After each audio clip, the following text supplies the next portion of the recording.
Aloha. Well, I'm going to give you a little extended video here, and this is just something you can practice on. When you have these items down pat, you've tried them for 5 minutes every day, give me a buzz. Let's set up putting a video lesson out there, have about the same amount of information that's going to be in this video, and then we'll work on it. Each time that I give a video, you will come back with me and say, hey, here's the video that I did, or we can meet face to face. Either way, if we're in tune, the constant thing you do as soon as you pick up your instrument is you tune.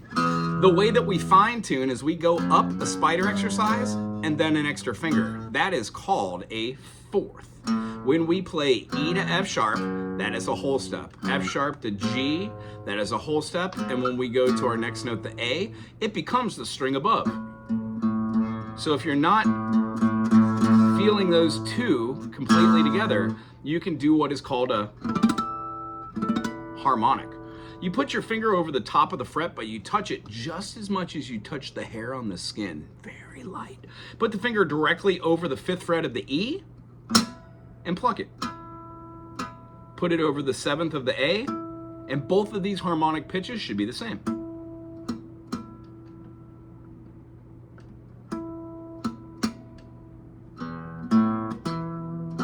You can do the same thing with every string. When you walk up your A string, the 5th fret on the A is the D.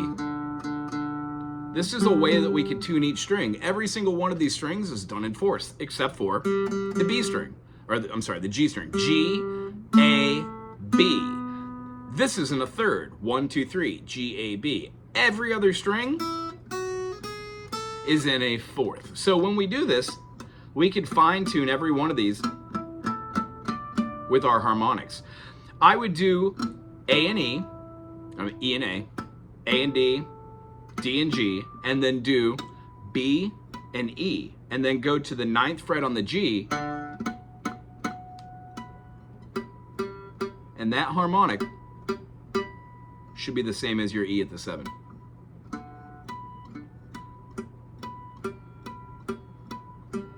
This is how we fine tune, and that keeps our guitar completely in order. Remember to keep up with your spider exercises. These are the preliminary exercise. So when doing this, this gets our fingers strong. Also, it helps define minor seconds, which is great. Remember, sit up straight, take a deep breath, keep the thumb directly in the middle, not over the top, not pointing this way, not curled down, not over this way, but boop, right in the back and right there. And it'll give you the best possible swing. And keep your elbow light and airy, nice and open. Don't dig it into your side here or your belly. Keep it out to the side. Other than that, start with the key of C major. C major, you should be able to play all of your chords with 2 different fingers. C major, right? D minor. When you do your D minor here, this is a hard one. You can do it with your up and up finger. Remember to keep your finger kind of close, not putting this out here into a different universe. Play your D minor in a couple different fingerings, be able to switch between them, you know. The next one, E minor. This one can be played in a multitude of fingerings. You can play with 1 finger if you want. F major just takes that E minor, scoots it up, and adds the major third, putting the finger down. Remember, it looks like your E major. So by learning 1 key, you learn a multitude of keys. Yeah, you can keep moving your bar chord up for your G major, but we're gonna try our G major this way, so we can go back and forth and find different fingerings. And remember, all of these fingerings are found on this YouTube channel. You can also Google my silly name, WAGO, and it'll come up with all of these. After the G major and the A minor, we have our B. We put a B down, an F down, go up top for a D, and put our pinky around and get the other B. No outside strings, and this gives us our B diminished. And this goes back to our C major. Once you know all the chords for C major, you quite literally can use those to play them anywhere else with your cage system. You could use your C major, you can move this over to play your D minor, your E minor, F major, G major, A minor, B diminished, and then back to C. So by doing bar chords and getting good at it, you don't have to use the capo, but it opens you up to be able to play anywhere on here. There are 3 quadrants onto which you'll do your spider exercises. Open 1, 2, 3, 4, and then extension finger. 4, 5, 6, 7, 8, and then 9. That's our extension. So you don't have to do it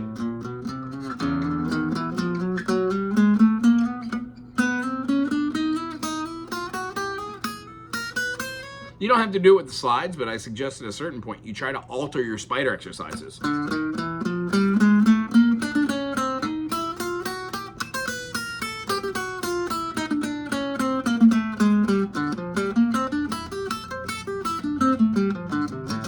They turn into pentatonic scales, which we'll talk about later.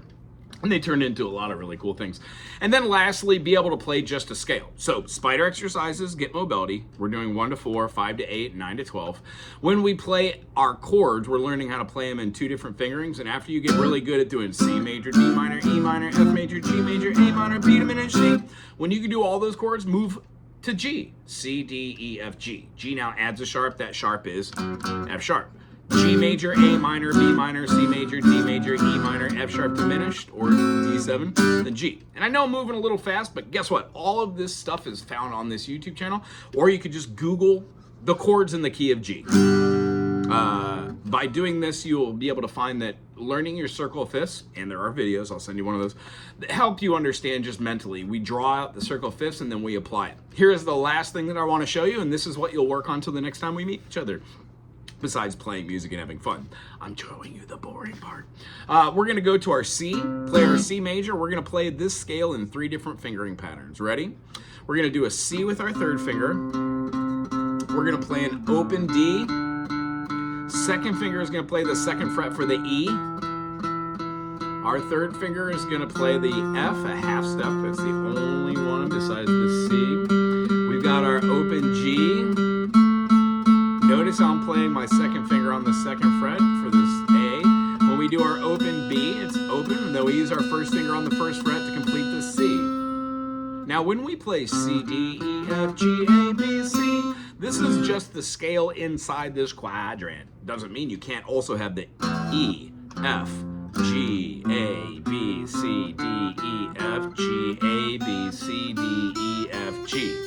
These are all the possible notes that are located on this quadrant. Ta-da! That's with our 3rd finger. And then we're going to move it to the 2nd finger, omit the 1st fret and the open, and we're going to be playing 2, 3, 4, and 5 to get the same scales.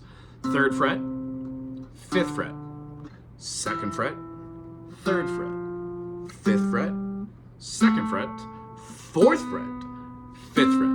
We're using our 3rd finger, middle finger, pinky, 1st finger, middle finger, pinkle, 1st finger, ring finger. It's the only one that plays that dominant 7th. In fact, when we move to this scale, that feels wonderful to know that that is the only note you're going to be playing your dominant with. It teaches us a very valuable thing about playing arpeggios later. Anywho, the last one out of these scales, do, re, mi, fa, sol, la, ti, do. Do, re, mi, fa, sol, la, ti, do. Is we now start with the 1st finger, omitting the 2nd, 1st, and open strings. Playing 3rd fret, 5th fret, 7th fret, 3rd fret, 5th fret, 7th fret, 4th fret, 5th fret. All 3 of these scales will be played everywhere. I use them everywhere.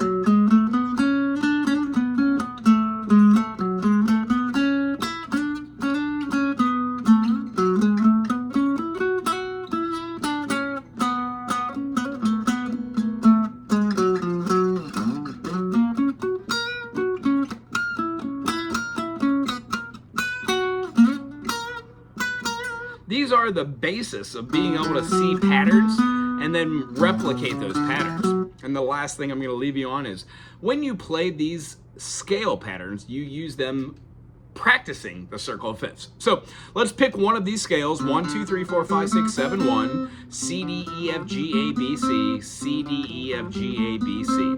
Those are the notes in the key of C, no sharps, no flats. So let's pick the middle one, middle finger. When we play a C, then a G, then a D, then an A, then an E, then a B, then an F sharp, then a C sharp, we exhibit all 7 keys that add sharps, C major having none, C, D, E, F, G, A, B, C. When we go below it and hit the G, we play a G, A, B, C, D, E, F sharp, G. But the pattern is the same. So that's what we practice.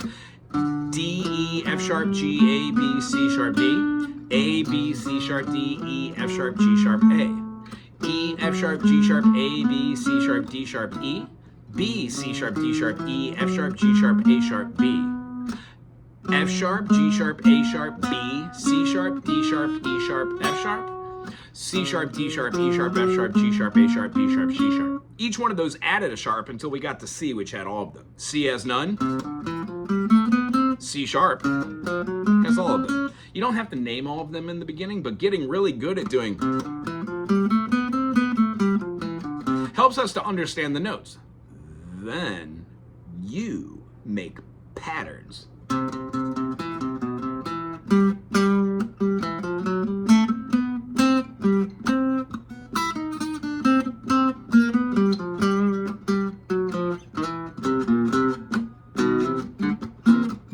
We will talk about modality, changing a chord like into a C7 or a C9 right here, and then being able to use those notes. And then see how you can start making some pretty cool melodies. If you enjoyed this, please throw that in the email if this was too long or there wasn't enough information. Also, tell me about that. I could put less or more depending on how much you would like to do. Whenever you get these concepts down and you feel pretty confident about it, reach back out. Other than that, aloha to you.